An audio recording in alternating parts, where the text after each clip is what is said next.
श्री श्री बृहद भागवतामृतम प्रथम खंड पंचम अध्याय। विषय वही नारद पांडव संवाद। इसमें का परीक्षित महाराज कह रहे थे, पांडव लोग, देवी कुंती, द्रौपदी इत्यादि सभी लोग अब पृथक पृथक रूप में क्या क्या क्या बोल रहे हैं, अपनी महिमा क्या दिखा रहे हैं, दीनता बसत दिखा रहे हैं, हम पर कृपा नहीं है। तो कल यहां पर श्रवण कर रहे थे हम लोग, अर्जुन उवाच, क्या कहा था उन्होंने, भवत् प्रियतमेशेन भगवन मुना कृत कृपा बरो अपि दुखाय किल अस्माकं बभूव। अब अर्जुन जी नारद जी के ऊपर कुछ कटाक्ष कर रहे हैं। क्या कटाक्ष कर रहे हैं? भवत् प्रियतम ईशेन भगवान अमुनाकृत कृपा भरो अपि दुख किल मासम बभूव। अर्जुन का हे भगवान, क्या कह रहे हैं, हे भगवान, आपके प्रियतम प्रभु श्री कृष्ण ने जो हम पर कृपा भर कृपा की, क्या वो हमारे लिए दुख कारण नहीं दुख कारण नहीं बन गया है? क्या उन्होंने क्यों बोला भगवत प्रियतमेन, आपके प्रियतम कृष्ण? ये हम तभी बोलते हैं जब हमारा कोई व्यक्ति प्रिय व्यक्ति को दोष कर देता है, सामने वाला कहता है आपका प्रिय है ना, तब कटाक्ष किया जाता है। मानो यहां पर अर्जुन यहां पर कटाक्ष कर रहे हैं। किसके ऊपर कटाक्ष कर रहे हैं? कृष्ण पर। आपकी प्रियतम है ना, जो उन्होंने हमें कृपा की, कृपा है कि नहीं, इसका लक्षण क्या है? लक्षण परिचय थे। कृपा का फल यदि सुख है तो कृपा है, दुख है तो कृपा नहीं है। जगत में कृपा की जाती, कृपा है ही नहीं है। इसे कहते हैं मंद उदया दया। दया दो प्रकार की होती है, मंद उदया दया, अमंद उदया दया। संसार में जो दया होती है मंद उदया, तो फिर दया नहीं है। दया कृपा तभी संभव है, तभी है जब उसका फल अच्छा हो। एक व्यक्ति अंधों को आंख दे देता है, कोई व्यक्ति की जो हार्ट अपना किडनी दे देता है, धन दे देता है, ब्लड दे देता है, खाना पीना देता है, ये दया है क्या? ये दया है? नहीं है। ये मंद उदया दया, क्योंकि जो हमने दान किया है उसका फल अच्छा होने वाला नहीं है। अंधा था, अच्छा था, आंख दे दी, अब उस आंख का दुरुपयोग करेगा वो, उससे वो क्या करेगा? भगवान का दर्शन नहीं करेगा, और वो उन आंखों से माया का दर्शन करेगा, परिणाम स्वरूप पाप करेगा, पाप का फल स्वरूप नरक जाएगा।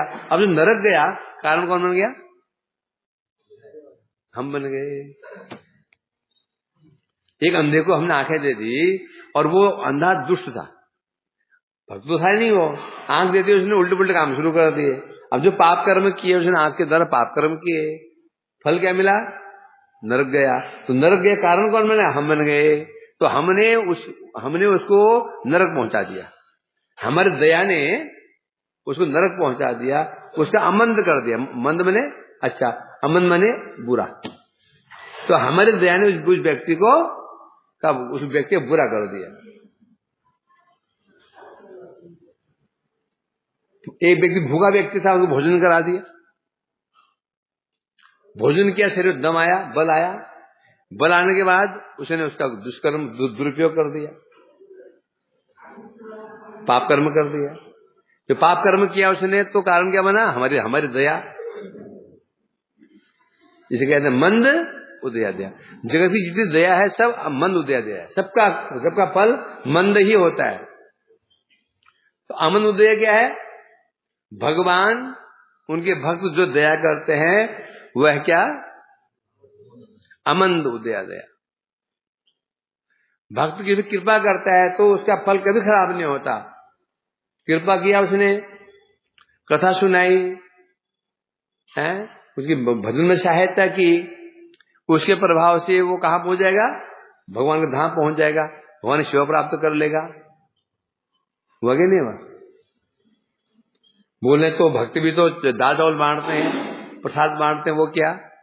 वो प्रसाद है।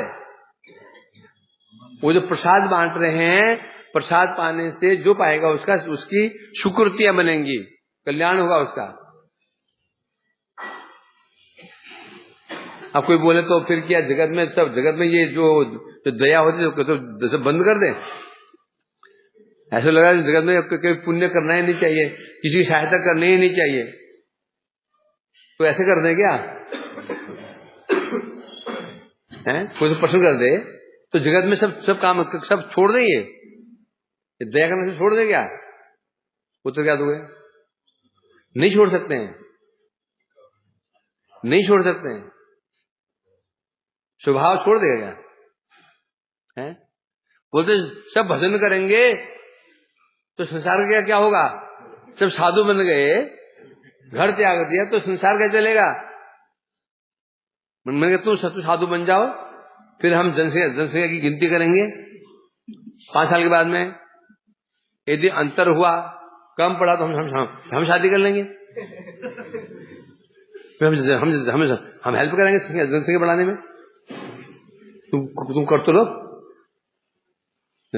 पूरा मतलब भार मैंने इन्होंने ले लिया। कैसी बातें करते हैं? बोले अंडे नहीं खाएंगे तो मुर्गियां रोड में दौड़ेंगी। तो मैंने कहा ये कौवे कोई खाता है? कौवा कोई नहीं खाता। तो फिर कौवे दिखाई क्यों नहीं पड़ रहे? कोई जिद खाता है? नहीं खाता। क्यों दिखाई पड़ रहे? अरे बैलेंस कौन बनाएगा? भगवान बनाएंगे। मछली नहीं खाएंगे तो मछलियां तो जल में मछलियां नहाएंगे कहां पे? इतने सारे मछली अंडे देती है, जल में मछली हो जाएगी फिर। हैं? क्या बात करते हैं पता नहीं, है ना? इसलिए कह रहे हैं, तो अब यहां कह रहे हैं कि अर्जुन कह रहे हैं नारद जी स्वयं विचार कीजिए, कृष्ण ने जो हमें कृपा की, क्या वो कृपा है?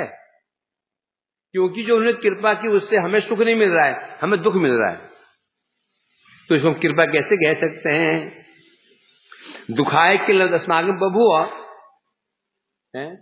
तो अब यहां कह रहे हैं, पहले भीमसेन जी ने कृपा को माना ही नहीं।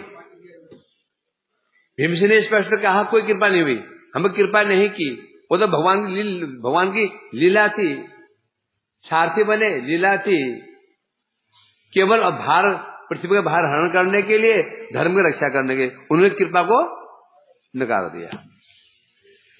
अर्जुन ने कृपा मानी, अर्जुन का हाँ कृपा है, क्या हमारे सारथी बन गए, कृपा मानी, परंतु क्या कह रहे हैं, कृपा तो की उन्होंने, परंतु कृपा नहीं हुई। अर्जुन नहीं कह रहे, नहीं कह रहे कि उन्होंने लीला की, हाँ कृपा की, हमें कृपा की है, परंतु कृपा का परिणाम क्या, हमें सुख नहीं मिला। इस प्रकार से कृष्ण की कृपा को स्वीकार करते हुए भी अन्य प्रकार से अस्वीकार कर रहे हैं अर्जुन। कैसे? अब अस्वीकार क्यों कर रहे हैं?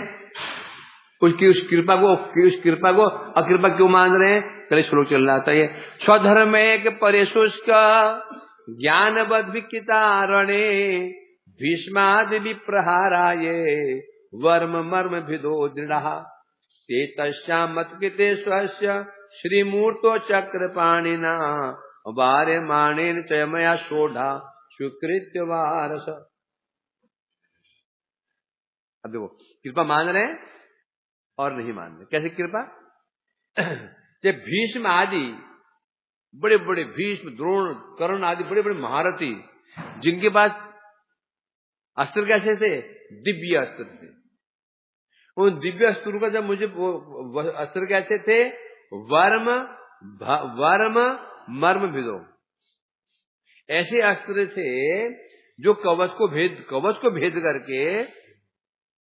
भेद करके मेरे हृदय को भेदने में समर्थ, कवच को भेद करके छाती को भेदने में समर्थ थे। ऐसे अस्त्र उपहार कर रहे थे। उस समय वारे माने न चमया, मेरे मना करने पर भी उन्होंने क्या किया, उन समस्त प्रहारों को श्रीमूर्त तो अपने शरीर पर शोढ़ा, सहन किया, उसको स्वयं क्या अपने ऊपर ग्रहण कर लिया। वारे माने न चो, मेरे मना करने पर भी, मैंने कहा था हैं, इसलिए कह रहे हैं यहां पर टीका में,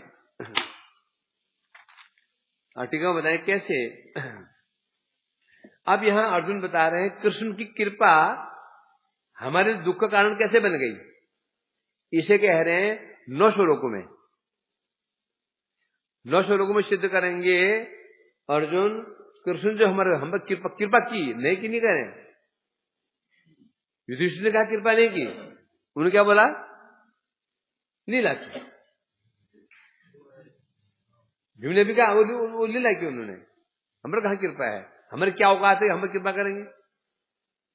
अर्जुन स्वीकार कर रहे कृपा की, परंतु उनकी कृपा हमारे लिए क्या दुख का कारण बन गई, तो कृपा नहीं हुई। कैसे, यहां से 9 श्लोकों में वर्णन किया जाएगा। पहले बता रहे हैं, भीष्म आदि भी वर्म मर्म भिदो दृढ़ा। भीष्म, द्रोण, कृपाचार्य, कर्ण बड़े बड़े महारथी थे, जो दिव्य अस्त्र थे। उन अस्त्रों से मुझे प्रहार कर रहे थे। जब वो भीष्म आदि, उस समय चक्रपाणी, चक्र जिनके हाथ में है, चक्रधारी कृष्ण कौन है, चक्रधारी हैं। उस चक्र कृष्ण ने मुझे बचाने के लिए अथवा मेरी विजय के लिए अपना सुकोमल, उनका शरीर कैसा है, कृष्ण का कोमल शरीर है, उस कोमल शरीर को तथा मुझे बचाने के लिए उन दिव्य अस्त्रों को अपने शरीर पर धारण किया, सब अपने शरीर पर ले लिए। अब तो भीष्म कैसे हैं, भीष्म स्वधर्मेक पर, भीष्म जी स्वधर्म का पालन करने वाले हैं। स्वधर्म करने से कौन सा धर्म,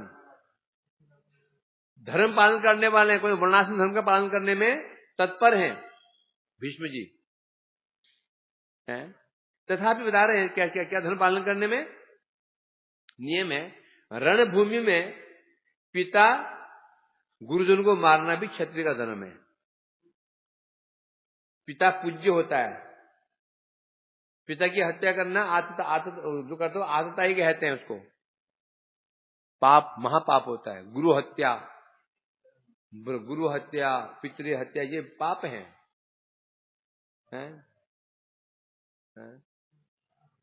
क्या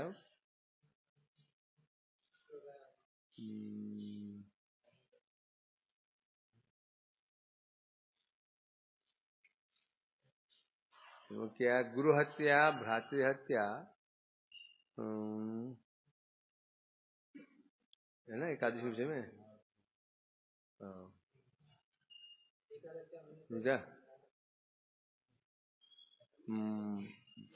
पितृ हत्या, गुरु हत्या, भ्रातृ हत्या,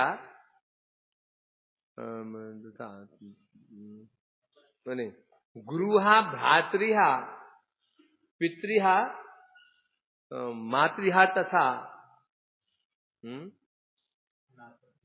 नहीं अन्नम आतिष्ठन्ति संप्राप्त हरिवासरे, एक श्लोक है ना पद्म पुराण में। क्या, मातृहा गुरुहा, भ्रातृ पितृहत्या, बता रहे मातृहत्या, पितृहत्या, गुरु हत्या, भ्रातृ हत्या। एकादशी के दिन 5 हत्याओं का फल अन्नम आश्रित तिष्ठन्ति हरि संप्राप्त हरिवासरे। हरिवासर मतलब भगवान की जो तिथियां पड़ती हैं, एकादशी, रामनवमी इत्यादि, उन तिथियों में मातृहत्या, पितृहत्या, गुरु हत्या, भ्रातृ हत्या, इन 4 हत्याओं का फल अन्न के अंदर रहता। अन्न मैंने धान, गेहूं, दाल, पंच शस्य होते हैं, जौ, ये 5 शस्य होते हैं। इनमें अन्न का 4 पाप रहते हैं, तो गुरु हत्या पाप माना गया। अब यहां कह रहे हैं परंतु क्षत्रिय के लिए नहीं है ये। युद्ध में क्षत्रिय रणभूमि में अपने पिता की हत्या भी कर सकता है, गुरुजनों को भी मार सकता है, उसे पाप नहीं लगेगा। ये धर्म किसका है? ये धर्म क्षत्रिय धर्म है? इसलिए कहते हैं यहां पर वर्णाश्रम धर्म के जितने पालनीय कर्तव्य हैं, भीष्म जी उनको पालन करने में बड़े प्रवीण हैं। परंतु समस्या क्या है? सब धर्म पालन करने में प्रवीण होने पर भी सब धर्म का जो फल है, सब धर्मों का चरम फल है कौन? श्री कृष्ण। धर्म पालन कर रहे हैं? पिता को वचन दिया था, मैं आजीवन आपको मारा ब्रह्मचारी रहूंगा, विवाह नहीं करूंगा। नंबर 2, इस गद्दी पर जो सिंहासन पर बैठेगा उसकी आजीवन में सेवा करूंगा। किया? कैसे कैसे कष्ट उन पर पड़े, इच्छा नहीं है, परंतु वचन पालन करने के लिए उन्होंने कष्ट सहते हुए भी, मन मार के भी कहा। परंतु समस्या क्या है? वो धर्म के जो मूल है? जो धर्म का मूल है कौन? भगवान। जो धर्म के मूल भगवान है, उनके ऊपर क्या कर रहे थे? बाणों का प्रहार। एक तो धर्म पालन कर रहे हैं, तो धर्म का जो मूल है, धर्मम तो भगवत प्रणीतम। धर्म कहां से निकला है? भगवान धर्म निकला है। धर्म को मान रहे हैं, परंतु धर्म के जो मूल भगवान उनको नहीं मान रहे हैं, उन पर प्रहार कर रहे हैं, है ना? जैसे भगवान ने कहा था ना जरासंध को, जरासंध है धर्म ध्वजी, धर्म की ध्वजा लगे घूमता है। कहीं मंदिर होता है ना, उसके ऊपर एक झंडा होता है, ध्वज, तो वो झंडा क्या है? और मंदिर का लक्षण है, भाई मंदिर है, ठाकुर जी यहां पर है ना? तो जरासंध क्या करता है? ब्राह्मणों से द्वेष करता है, वैष्णव द्वेष करता है, और फिर क्या बन रहा है? परम दानी। उसके द्वार पर जिन्हें ब्राह्मण आते थे, इच्छा अनुसार उनको वो दान देता था। इसे कहते धर्म ध्वजी। झंडा तो धर्म का है ऊपर, और अंदर क्या हो रहा है? अंदर क्या हो रहा है? अधर्म हो रहा है। भगवान से द्वेष कर रहा है, भगवान से द्वेष कर रहा है, ब्राह्मण से द्वेष करता है, और बोलता मैं धर्म कर रहा हूं, मैं दानी हूं। धर्म ध्वजी, ऊपर झंडा लगा रखा है, अंदर शराब की दुकान चल रही है। तो इसलिए यहां कह रहे हैं भीष्म जी स्वधर्म परायण हैं, सब धर्म पालन करने में तत्पर हैं, परंतु धर्म के जो मूल कृष्ण हैं उनके अंगों में बाणों का प्रहार कर रहे हैं, जो कि सर्वथा अनुचित था। अब अर्जुन कुछ और भी कह रहे हैं। अर्जुन ने यहां भीष्म को क्या बोला? भीष्म कैसे हैं? शुष्क ज्ञानी है, शुष्क ज्ञानी तो है, ज्ञानी है, शुष्क। कैसे? वो ये सोचते हैं कृष्ण परब्रह्म भगवान है, और भगवान को कभी बाण नहीं लगते हैं? अरे जो आत्मा है ना, उसके बाण नहीं लगते हैं। नैनु सिन्नंती सतरणी नैनु दहती पावक। आत्मा को ना अस्त्र काट सकते हैं, ना शस्त्र काट सकते हैं, ना आग जला सकते हैं, ना जल भिगा सकता है। भीष्म हो रहे हैं जो आत्मा को नहीं मार सकते, तो ये भगवान को कैसे लग सकता है? बाण मार रहे हैं, खून निकल रहा है, वो सोच रहे हैं ये नहीं भगवान को कष्ट नहीं होता। इसे कहते हैं ज्ञान क्या है? ये परब्रह्म मनुष्य नहीं है, कृष्ण मनुष्य नहीं है, परब्रह्म है, ज्ञान भी है, परंतु सुश्री क्या है, उनके प्रति ममता नहीं है, हैं? क्या ममता नहीं है, ममता मतलब मेरे प्रभु। ज्ञानी भक्त को ये विशेषता होती है। ज्ञानी भक्त क्या सोचता है, भगवान सर्वा क्या है, आत्माराम, आप्तकाम, सर्वशक्तिमान, सबके पालन करने वाले, सबको खिलाने वाले। हम भला उन्हें क्या खिलाएंगे, सबको तो वो खिला रहे हैं, हम उनकी रक्षा क्या करेंगे, सबकी रक्षा तो वो कर रहे हैं। इसे कहते हैं ज्ञानी भक्त। ये ज्ञानी भक्त है। अशुद्ध भक्त कौन होता है, उनके भगवान को क्या कष्ट भी होता है, उनको भूख भी लगती है, प्यास भी लगती है ना। इसे कहते हैं अर्थात मेरे भगवान है, क्या है, मेरे भगवान है। तो इसे कह रहे हैं यहां पर, तो यहां जो भीष्म जी हैं वो शुष्क ज्ञानी है, कृष्ण को परब्रह्म मानते हैं, उनकी पूजा भी करते हैं, परंतु उन्हें यह भी विश्वास है कृष्ण को असुर की पीड़ा संभव नहीं है। इसे कहते हैं ज्ञान कैसा था, शुष्क ज्ञान था। अब यहां बता रहे हैं यही कारण है भीष्म जी को आस्वादन नहीं हो पाया। कहा भीष्म जी ने ब्रज की बातें कही हैं, गोप की बातें भी कही हैं उन्होंने अपनी स्तुति में, आस्वादन नहीं हो पाया। क्यों नहीं हो पाया, आस्वादन करने के क्या क्या क्या कारण, क्या साधन चाहिए, भगवान की लीला का आस्वादन करने क्या चाहिए, लो क्या चाहिए, प्रेम चाहिए। कह तो कल बिना प्रेम के भगवान का नाम, रूप, गुण, लीला का आस्वादन बिल्कुल नहीं होगा। अरे जब इस जगत में नहीं होगा, संभव ही नहीं, जगत में संभव ही नहीं है। होता है जगत में, जगत में भी हम जो किसी का अनुभव करते हैं, पत्नी पति का प्रेम, पत्नी पति को आस्वादन कर रही है, पति पति को, पुत्र माता को, माता पुत्र को, मालिक कुत्ते को, कुत्ता मालिक को, कर रहे ना अपने आस्वादन का कारण क्या है, प्रेम। प्रेम ना रहे तो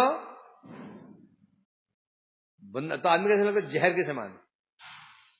यदि प्रेम, पति पत्नी में प्रेम नहीं हो तो मानो ऐसे, मानो दो जहरीले सर्प पास में रह रहे हैं, देखते लड़ाई झगड़े हैं, पिता पुत्र में सही। तो जगत में भी आस्वादन करने के लिए क्या चाहिए, परस्पर प्रेम, है ना। उसी प्रकार से बता रहे हैं यहां पर। अब भगवान का आस्वादन कौन करेगा, भगवान के चरण कमलों का, उनकी लीलाओं का आस्वादन कौन कर सकता है। सुबह ये प्रश्न तो यही चल रहा है, सुबह ये सुबह क्या प्रश्न चल रहा है ऐसा बताओ। सुबह ऐसे प्रश्न क्या क्या प्रश्न क्या था, जो ऐसे इसे जो रिलेटेड संबंधित था, ये पूछा था क्या, सोच लो एक बार।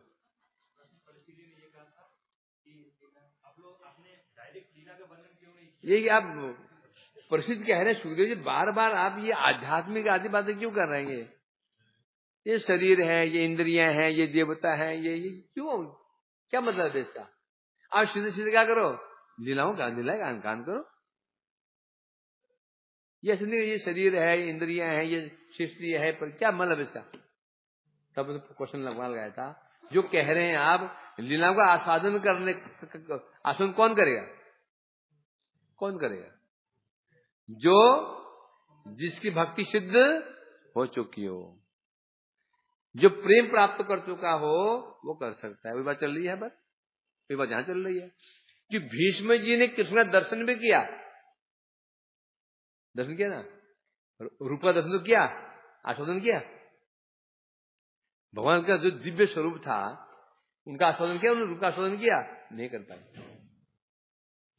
किया ही नहीं, कर ही नहीं पाए। आस्वादन किया होता तो क्या होता, ममता आ जाती है ना। एक व्यक्ति में आस्वादन करते हैं, ममता आ जाती है उसके प्रति। कुत्ता भी है ना, कुत्ता, उसको ममता आ जाती है, उसको रोटी दे उसे उसी व्यवहार होते होते तो वहां ममता तो नहीं आई। इसका मतलब भीष्म जी कृष्ण का रूप का आस्वादन नहीं कर पाए। लीला ने बहुत दूर की बात है?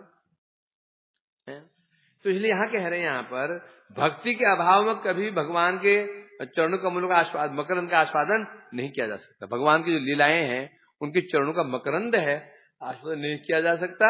अथवा भगवान की जो माधुरी में जो उनका माधुर्य है, कृष्ण का माधुर्य है, रूप माधुरी, गुण माधुरी इत्यादि है, उसका आस्वादन नहीं किया जा सकता बिना प्रेम के, संभव ही नहीं है। जगत में हम किसी माधुरी का आस्वादन नहीं कर पा रहे हैं। एक व्यक्ति की शक्ल हमें बड़ी प्यारी लगती है, रूप माधुरी जगत में है, बड़ी प्यारी लगती है किसी शक्ल हमको। जब शत्रु बन जाए तो उसी शक्ल कैसे लगती है? क्या उसी शक्ल कैसी लगती है? मैं तेरी शक्ल देखना चाहता हूं, मैं तेरी शक्ल देखना नहीं चाहता हूं, बोलता ना। फिर उस शक्ल की महिमा गाते गाते थकते नहीं थे, तो शक्ल में दिखा मेरे को, बोलते ना। माँ कहती बेटे हो, जो कहती है मेरा बेटा चांद सा मुखड़ा है इसका, तू शक्ल में दिखा। जगत में होता तो इसलिए कह रहे हैं यहां पर कृष्ण जो माधुर्य है, रूप माधुरी, गुण माधुरी, लीला माधुरी, इसका आस्वादन तो भीष्म क्यों नहीं कर सकते हैं? क्योंकि भक्ति का अभाव है, भक्ति चाहिए। अतएव यदि भीष्मदेव सुश्री ज्ञानी है, भीष्मदेव कृष्ण को मनुष्य नहीं मान रहे हैं, क्या मान रहे हैं?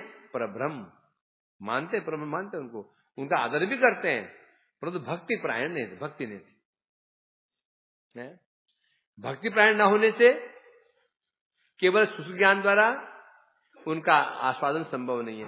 भक्ति यदि भक्ति नहीं हो, केवल सुश्री ज्ञान यदि है, तो भगवान को आस्वादन, भगवान के रूप का आस्वादन, गुणों का आस्वादन नहीं किया जा सकता। यदि किया जा सकता, चलो भीष्म ने तो केवल कृष्ण का दर्शन ही किया है ना, लीलाएं तो नहीं देखी। और अघासुर बगासुर ने, जो ब्रज में असुर थे, उन्होंने क्या देखा? लीलाएं भी देखी। भीष्म ने केवल उनका रूप ही देखा, लीलाएं देखी नहीं, सुना।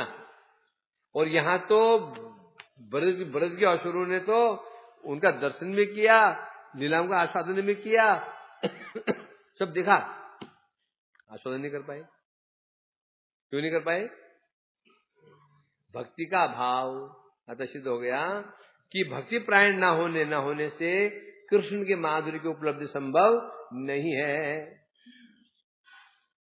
अर्थात भीष्म जी कृष्ण के प्रेम से रहित थे। भीष्म जी के अंदर प्रेम, कृष्ण प्रति प्रेम नहीं था।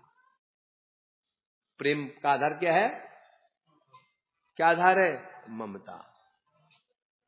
ये ममता उनके अंदर नहीं थी, इसलिए यही कारण है उन्हें कृष्ण के अति सुकुमार अंगों में शस्त्र का प्रहार किया। शस्त्र भी कैसे थे? कवच भेदी और वक्ष भेदी। कवच भेद करके, कवच पार करके चले जाएं और वक्ष को भेद दे, ऐसे बाण थे भीष्म के पास में। कवच को सामान्य नहीं होता, कवच को भेदना आसान नहीं होता, बड़े बड़े अस्त्र भेद पाते हैं। क्या होगा? बच्चे होते हैं, 1 फुट की आवाज है क्योंकि बड़ा आदमी रोए ना, इतनी आवाज नहीं आएगी। 6 फुट का आदमी रोए, आवाज नहीं आएगी इतनी, है? चिट्टू बिट्टू से आवाज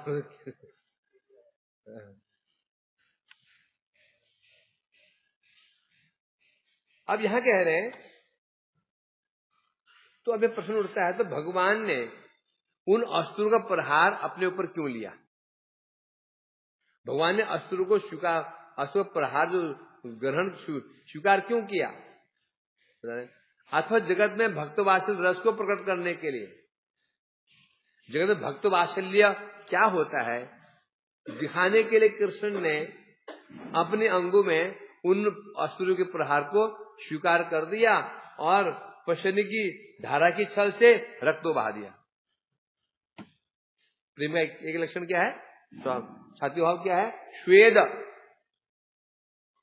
रोमांच कम अश्रु पुलक श्वेद वैवर्ण सर्वंग मूर्छा। मतलब भक्त वात्सल्य को दिखा रहे हैं। भक्त वात्सल्य का लक्षण क्या है? सात्विक भाव। उनमें एक भाव क्या है? श्वेद।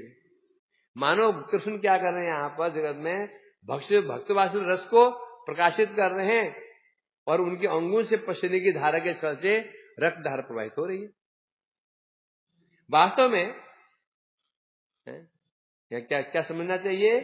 जगत में भक्त वात्सल्य प्रधान कारण जो कृष्ण ने ये असुर को स्वीकार किया, प्रहार अपने ऊपर स्वीकार किए, उसका सीधा तात्पर्य है तो वो जगत में क्या दिखाना चाहते हैं?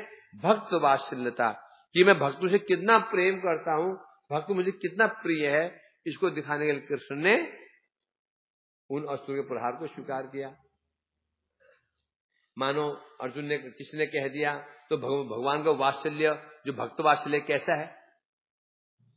भगवान का भक्त वात्सल्य है कैसा, किस प्रकार का है? उत्तर दे रहे हैं वो ऐसा है, मेरे रोकने पर भी मैं रोक रहा हूं उनको, वार्य मानेन मया, मैं कह रहा हूं, मैं रोक रहा हूं। मैंने क्या कहा?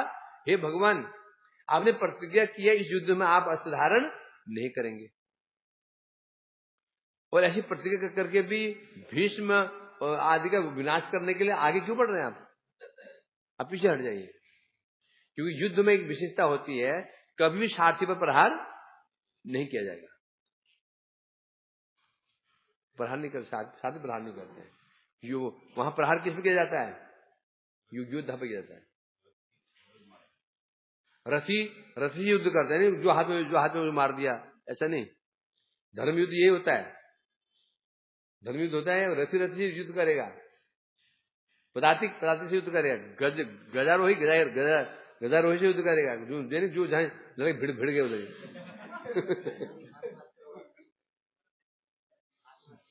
सेना के 4 भाग होते हैं, अश्वारोही, गजारोही, रथारोही और पदातिक। जो पैदल चलने वाले हैं वो पैदल वाले से युद्ध करेगा, और अश्वारोही से युद्ध करेगा। ऐसे ये धर्म युद्ध की नीतियां होती हैं, समझे? इसके धर्म युद्ध। तो यहां कह रहे हैं मैं उनको रोक रहा हूं, प्रभु आपने प्रतिज्ञा की है कि आप महाभारत युद्ध में अस्त्र धारण नहीं करेंगे, फिर प्रतिज्ञा भंग करके आप क्यों भीष्म आदि को वध करने के लिए आगे बढ़ रहे हैं? और जब मैं यहां विराजमान हूं, मेरे रहते हुए अब उन असुर को अपने ऊपर क्यों उनको ले क्यों रहे असुर? मैं हूं ना इधर। मेरे कहने पर भी बार बार अनुनय विनय कर रहा हूं, चरण पकड़ रहा हूं, परंतु उन्होंने एक नहीं सुनी, और केवल मेरे लिए चक्रपाणी कृष्ण ने उन अस्त्रों को अपने ऊपर, उन प्रहारों को स्वीकार किया। चक्रपाणी क्यों कहा? क्योंकि चक्रपाणी है वो, उनका चक्र सुदर्शन है। सुदर्शन चक्र छोड़ देना, जितने अस्त्र आएंगे सब उसमें ही समा जाएंगे। उस चक्र का ऐसा प्रभाव था, चक्र छोड़ दें, जितने अस्त्र आएंगे सब वो उसमें मेल्ट हो जाएंगे, गल जाएंगे। और उस चक्र के प्रभाव से जितने वहां भीष्म आदि थे सबका वध भी करने में कृष्ण समर्थ थे, तो भी उन्होंने चक्र का प्रयोग नहीं किया। इसलिए चक्रपाणी कह रहे हैं। क्यों? अर्थात क्या कहना चाहते हैं? केवल मेरे लिए उन्होंने ये चक्र हाथ में था, चक्र था, चक्र को छोड़ दे क्या कर? कुछ संभव था क्या? इसलिए कह रहे हैं यहां पर केवल तो क्यों किया? केवल मेरे यश की वृद्धि के लिए, मेरा यश बढ़ाने के लिए उन्होंने उन अस्त्रों को अपने शरीर पर धारण किया। क्यों? इसमें कौन सी जैसे अर्जुन में बढ़ रहा है कि तो भगवान कैसे हैं, भक्तों के लिए अपने शरीर पर प्रहार भी ले लेते हैं। यदि चक्र छोड़ देते तो फिर अर्जुन महिमा क्या रहती, है ना? इन्हें कह रहे हैं अन्यथा भीष्म आदि जितने भी भीष्म आदि के प्रहार, जो भीष्म आदि वंचित हो जाते, किसे वंचित हो जाते हैं? भगवान के शरीर पर अस्त्र प्रहार सुख से, सुख, उन्हें सुख मिल रहा है, भीष्म जी को सुख मिल रहा है, तो अस्त्र प्रहार करके कृष्ण के ऊपर। तो अब भगवान कैसे हैं, भीष्म को भी सुख देना है, क्या सुख, उन अस्त्र को धारण करके, भीष्म को सुख दे रहे हैं, अस्त्र को धारण करके, अपने प्रहार सह करके, और वहां अर्जुन की रक्षा करके नहीं, रक्षा तो वो चक्र से कर देते, रक्षा नहीं, अर्थात उनकी यश को बढ़ाने के लिए कि देखो मैं अर्जुन मेरे कितने प्रिय है, उसके लिए मैं शरीर पर घाव भी खा सकता हूं। तो अब अर्जुन कह रहे हैं, अब बताइए नारद जी ये कृपा है क्या? कृपा नहीं है। मतलब क्यों नहीं है, तो बता रहे हैं, तन में चिंतयतो अद्यापि हृदयान अपसरपति दुख शल्यमतो ब्रह्मन सुखम में जायता कथम। अब अर्जुन कह रहे हैं नारद जी, हे ब्रह्मन नारद जी, तन में चिंतयतो, उन प्रहारों का स्मरण करके, जो प्रहार भगवान के शरीर में लग गए थे, बाण घुसे शरीर में, मुझे रक्त की धारा बह रही है, चिंतयतो, उस दृश्य को स्मरण करके अद्यापि आज भी हृदयापसरपति दुख शल्य में बाण, जो मुझे दुख होता है ना, आज मैं स्मरण करता हूं, मेरे हृदय से वो दुख का बाण आज तक निकला नहीं है। जब स्मरण होता है मेरे हृदय बिंद जाता है। अतः हे ब्रह्म नारद जी स्वयं बताओ, तो स्वयं बताओ, तो मेरे लिए जब तक हृदय से वो शूल निकलेगा नहीं, वो बाण निकलेगा नहीं, सुख मिलेगा नहीं, और वो बाण निकलने वाला है नहीं। जब तक बाण निकलेगा नहीं हृदय से, तो सुख मिलेगा नहीं, और बाण निकलेगा, संभव है क्या? नहीं निकल सकता। जब मुझकी स्मृति होती है, हृदय छल में क्या हो जाता है, भिद जाता है। तो बता रहे, तो सुखम कथम, तो सुख कहां पे, तो सुख कहां पर है, अर्थात सुख की संभावना कहां पर है? यहां कह हे ब्रह्मन, हे नारद जी, कृष्ण ने कृष्ण ने जो बाणों को सहन किया, प्रहारों को सहन किया, जो पीड़ा सहन की, उस पीड़ा का स्मरण करके आज भी और दुख रूपी शूल मेरे हृदय से निकला नहीं है, हैं? वो स्मरण कैसे बन गया है? मर्म भेदी। वो क्या स्मरण? कृष्ण के शरीर पर बाण घुसे हुए, रक्त प्रवाह हो रहा है, वो स्मरण आज भी मेरे लिए मर्म भेदी, मेरे हृदय को भेदने वाला एक क्या बन गया? पीड़ा कारण बन गया। यदि हृदय से शूल ना निकले तो सोचो, तो दुख दूर कैसे हो सकता है? और वो दुख कभी दूर शूल निकलेगा नहीं। क्यों नहीं निकलेगा? जगत में शूल निकल जाता है। एक व्यक्ति हमारे कारण एक व्यक्ति कष्ट सहन करता है, जैसे माता पिता बच्चों के लिए बहुत कष्ट सहन करते हैं, है ना? करते नहीं करते हैं? नहीं खा के खिलाते हैं, नहीं सो के सुलाते हैं, नहीं पहन के पहनाते हैं, कितना कुछ कष्ट करते हैं। बच्चे को स्मरण भी होता है कुछ समय तक, समय के प्रभाव से क्या होता है, वो क्या हो जाता है, वो क्यों हो जाता है? क्योंकि प्रेम कम हो जाता है। जो प्रेम कम होता चला जाएगा, तो जो दुख था, हाय मेरी मम्मी ने कितना कुछ किया, हाय मेरे पापा ने कितना कुछ किया, जो पीड़ा थी मेरे लिए कितना कष्ट था, क्योंकि अब प्रेम जो है माता पिता के प्रति, वो कम होना शुरू हो जाएगा। यदि कम होना शुरू हो जाता है, और जो शूल था, वो जो बाण था, वो भी निकलना शुरू हो जाएगा, और वो कम होने है, समझे कि नहीं? कम होने, पिताजी ने बाधा पहुंचा दी भोग में, माँ ने बाधा पहुंचा दी, नहीं पहुंचाई तो पत्नी जी आई, पत्नी जी ने कहा चलो जी, अपना अलग आशाएं बनाते हैं, चला गया, अब माँ गाली बक रही। जब सुना मम्मी सब किसी ने कहा माँ तो गाली बकती है, हो गया खत्म। परंतु यहां पर क्या है, भगवान के प्रति प्रीति हो तो कम होने वाली है, कम होगी क्या? संभव है। और प्रेम कभी कम होने वाला नहीं। प्रेम यदि कम नहीं होगा तो वो शून्य निकलेगा। इन्हें कहते हैं ये जो पीड़ा है ना, आजीवन हमारा मित्र बन गया। ये पीड़ा कभी जीवन से जाएगी नहीं हमारी।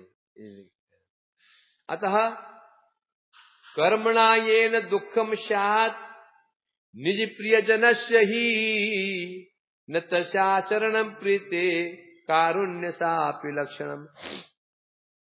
अर्जुन कह रहे नारद जी स्वयं विचार कीजिए। साधारण एक लॉजिक है। क्या लॉजिक है? प्रियजनस्य येन कर्मणा दुखम स्यात्। क्या बता रहे हैं? प्रियजनस्य येन कर्मणा दुखम स्यात्।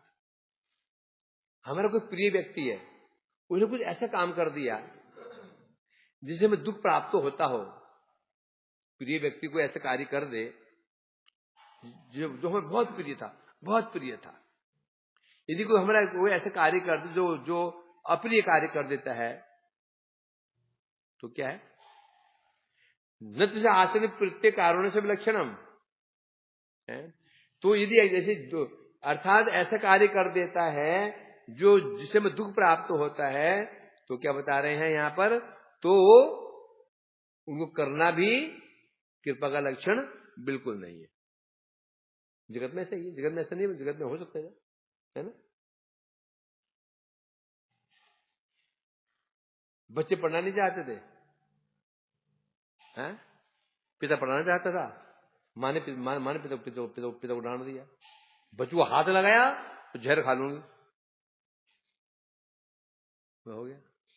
हाथ नहीं लगाया, बहुत प्रेम दिखाया, बच्चे निकल छठे बदमाश हैं। और जो माँ ने जो प्रेम किया था बच्चों को, कृपा हुई है ना। वही बता रहे हैं यहां पर। क्योंकि माँ का जो आचरण था बच्चे के लिए क्या बन गया? दुखदायी बन गया। इसलिए इसकी कृपा नहीं कहा जा सकता है।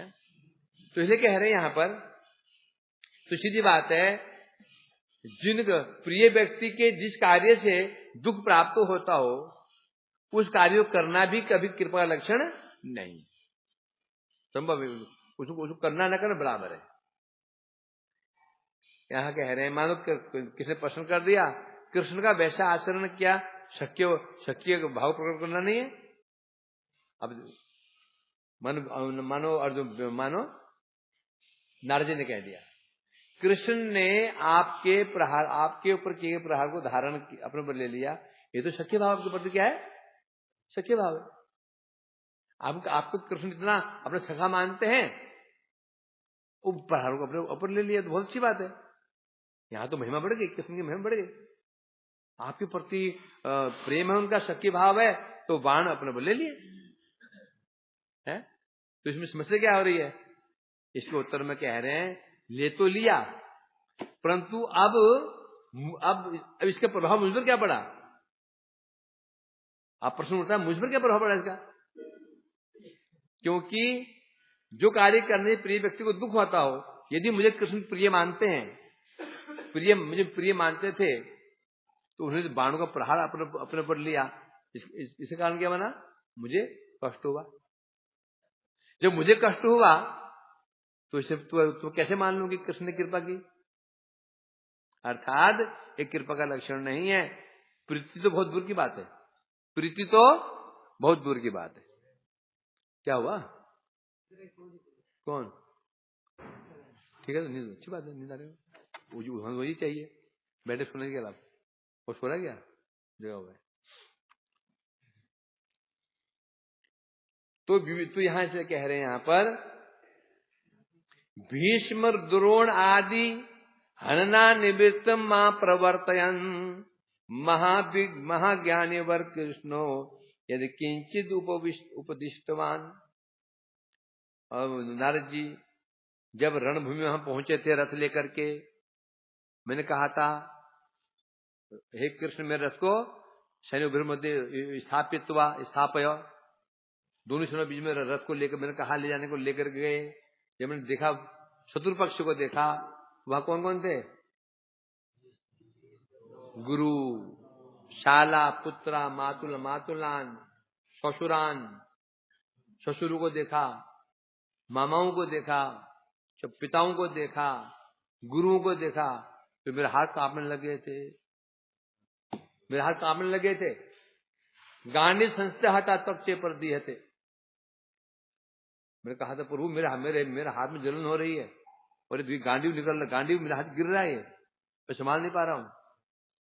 अतः गुरु अहत्वा ही महानुभावान भोक्तुम भैक्षम अपी हो लोके, इस संसार में ऐसे गुरु का हत्या करने के बजाय मैं भिक्षा मांग करके जीवन चला लूंगा, ये कहा था। मैं युद्ध करना नहीं चाहता था, परंतु ये महाज्ञानी वर कृष्ण ने मुझे भीष्म आदि की हत्या करने के लिए मेरे को प्रेरित कर दिया। ना ना मारो मारो, मैं युद्ध करना नहीं चाहता था, भीष्म द्रोण आदि की हत्या करने में, उनका वध करने में मैं तो पीछे हट गया था। पर महाज्ञानी वर श्री कृष्ण ने क्या कर दिया, यद किंचित उपदिष्टवान, मुझे ऐसे उपदेश प्रदान किया, मुझे उसका कार्य में लगा दिया और मैंने वध कर दिया। तो कितने पशु उठा रहे हैं। अनुवाद में कह रहे हैं, यदि नारद जी कहें अर्जुन ऐसी बात मत करो, आपके प्रति यदि कृष्ण की कृपा नहीं होती तो आपको गीता का उपदेश क्यों देते। अर्जुन ने आपको भवन क्या दिया, गीता क्या है, उपनिषदों का सार। यदि आप पर कृष्ण की कृपा नहीं होती तो आपको सारा जो सार सुना है उपनिषदों का, तुम्हें गीता उपदेश क्यों देते, नहीं देते ना। इसके उत्तर में यहां पर 5 लोग कह रहे हैं, अभी 5 लोगों के द्वारा यहां पर अर्जुन दिखाएंगे नहीं, ये भी कृपा नहीं है। मुझे भीष्म द्रोण आदि को मारने के लिए प्रेरित किया, मैंने कहा था ये मेरे गुरु वर्ग है, मैं ये युद्ध नहीं करूंगा, मारूंगा नहीं मैं। मुझे ऐसी प्रेरणा प्रदान की, इनको मारने के लिए प्रेरणा प्रदान की, इसलिए आप स्वयं सोचो, एक कृपा है ये। यथा सुतार्थ श्रवणात् सुष्ठु ज्ञानी सुखप्रदम महादुख दुख किदस्माकम भक्ति महात्म जीविनाम। नारद जी ने कहा तो आपको जो गीता का उपदेश दिया, अर्जुन कह रहे हैं यथा श्रुतार्थ श्रवणात् सुष्ठु ज्ञानी सुखप्रदम। गीता का जो यथाश्रुत अर्थ है, कौन सर, यथाश्रुत जो अर्थ है, केवल जो शुष्क ज्ञानी है उनको सुख देने वाला है। गीता का जो शुष्क जो कौन सा अर्थ है, ज्यू का त्यों, एज इट इज कहते हैं ना, कौन सा है वो, यथायथ। गीता का जो एज इट इज ज्ञान है, ये ज्ञान केवल ज्ञानियों को सुख दे सकता है, उनको सुख देने वाला है। परंतु महादुख के अस्माकम, परंतु हमारे लिए ये क्या है, महादुखकृत, हमारे लिए महादुखदायी है ये। क्यों, भक्ति महात्म जीवनाम, क्योंकि हमारे जैसे जो, अर्थात कौन, भक्ति ही जिनका जीवन है, भक्ति महात्म जीवनाम, जो भक्ति की महिमा को श्रवण करके जीवित रहने वाले हैं, भक्ति महात्म जीवनाम, मतलब भक्ति की महिमा श्रवण करके जीवित रहने वाले हैं, हमारे जैसे भक्त हैं, हमारे जैसे भक्तों के लिए गीता सुख नहीं दे सकती। हाँ, तो ज्ञानी उनकी ठीक है, ब्रह्म है, परमात्मा है, धमकाना है, फलाना है, ये हमें सुख नहीं दे सकती है।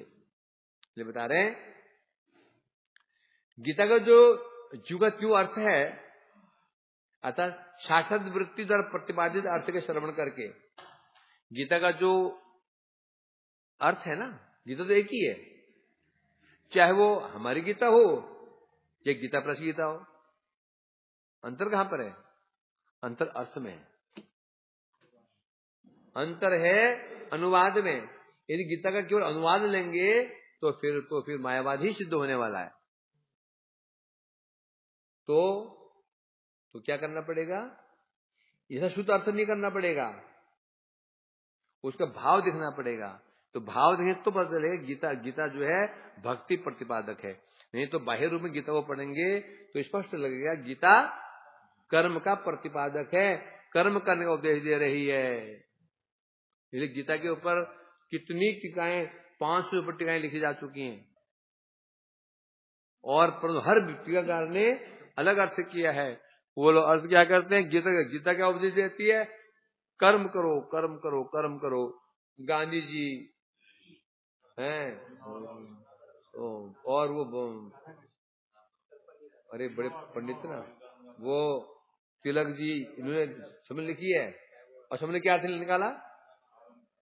अंत में भगवान ने अर्जुन को क्या उपदेश, कर्म करो। अर्जुन ने युद्ध किया था, गीता का सार क्या है, कर्म करो, देशभक्ति करो, ये उपदेश दीजिए। कौन कह रहे हैं, ये छोटे मोटे लोग नहीं कह रहे हैं, महा पंडित लोग कर रहे हैं। और यहाँ पर ज्ञानी लोग बड़े शंकराचार्य जैसे, उनको समझ नहीं आ रहा है। वो क्या बोलते हैं, गीता का चरम फल क्या है, मोक्ष। कौन, शंकराचार्य, शिव के अवतार, ये कह रहे हैं। जिसे तुम एक गोड़ी मटके लोग खंडन कर दोगे, तो गोड़ी में 2 दिन के बच्चे अभी अंडे से बाहर निकले नहीं हो, तुम समझ गए गीता क्या है, भक्ति प्रतिपादक ग्रंथ है, कहते ना। क्योंकि गीता का जो यथाश्रुत जुगा क्यों अर्थ श्रवण करने जाओगे, साक्षात कहा था ना, अभिदय वृत्ति लक्षण वृत्ति, अभिदय वृत्ति करने जाओगे तो फिर तो सिद्ध हो जाएगा। गीता जो है कर्म कर्म का उपदेश देती है, ज्ञान का उपदेश देती है, फिर योग का उपदेश देती है, भक्ति करें, ऐसा दिख जाएगा। परंतु मेरे जैसे जो भक्ति में आ सकते हैं, अर्जुन कह रहे हैं मैं ज्ञानी तो नहीं हूं, मैं कर्मकांडी भी नहीं हूं, मैं तो भक्त हूं। तो मेरे जो भक्ति में आ सकते व्यक्ति हैं, उनके लिए गीता का उपदेश क्या है, दुखदायी है। क्यों है, कौन सा उपदेश, कौन सा उपदेश गीता का, यथाश्रुत उपदेश, यथाश्रुत उपदेश, और दुखदायी भक्तों के लिए। क्योंकि भक्ति का महात्म्य श्रवण करना ही हमारा जीवन है। क्योंकि जो भक्त होता है उसका जीवन क्या है, भक्ति की महिमा श्रवण करना ही जीवन है बस, है। और वैसे भक्ति में आसक्त भक्तों को ऐसे उपदेश सुख कर नहीं लगेंगे, है? कौन से उपदेश, गीता के उपदेश। अब यहां पर बताएंगे, यहां कौन सा उपदेश, यहां अर्जुन किस उपदेश की बात कर रहे हैं, अर्जुन किस उपदेश की बात कर रहे हैं, इसको आगे बताया जाएगा।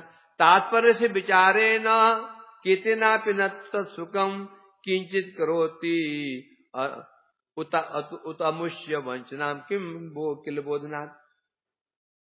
जो उपदेश भगवान ने गीता को उपदेश दिया, उनका तात्पर्य विचार करने पर भी अर्जुन कह रहे हैं, जो कृष्ण ने हमें गीता का उपदेश दिया, उनके जो अर्थ है विचार करने पर भी वे अर्थ हमें तनिक भी सुख प्रदान नहीं करते, बल्कि हमें ऐसा लगता है गीता का उपदेश क्या किया, मैंने क्या बोला, अर्जुन क्या बोला, तो अभी बात नहीं याद आती कि क्या बोला मैं लास्ट में, क्या बोला आनंद,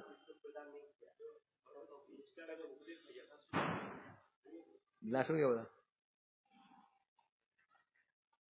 अर्जुन कह रहे हैं जो उपदेश प्रदान, किसने उपदेश प्रदान किए, वास्तव में वो उन्होंने हमें क्या कर दिया, वंचित कर दिया उपदेश के माध्यम से। अब वंचित कैसे कर दिया, उपदेश लेकर के, इसी को समझना पड़ेगा। वंशा कल्पतरुभ्यश्च कृपास्मपैता न पावने। हरे